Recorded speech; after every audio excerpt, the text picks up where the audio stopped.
Yes sir, ito talagang pinaka-paborito at gustong gusto kong gawin sa lahat, ang mag-change oil. Ewan ko ba?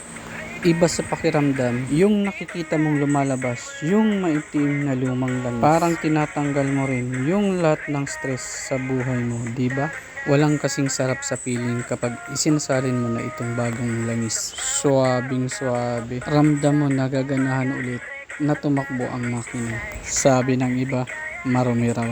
Pero para sa akin, ito ay therapeutic. Simple lang. Ang sasakyan, parang buhay lang din natin yan. Kapag pinabayaan mo, kapag hinayaan mong maipon ang dumi sa loob, bibigay at bibigay yan sa gitna ng biyahe. Kaya tuwing nagpapalit ako ng langis, hindi lang basta ito maintenance. Tinatanggal ko ang mga lumang dumi para maging swabe ulit ang takbo. Binibigyan ko ng bagong lakas ang makina. At para handa na ulit sa mahabang biyahe. O paano? Fresh na ulit. Kayo, anong paboritong banding nyo kasama ang sasakyan nyo?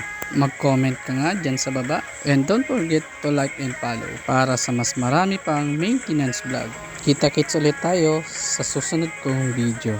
Peace out!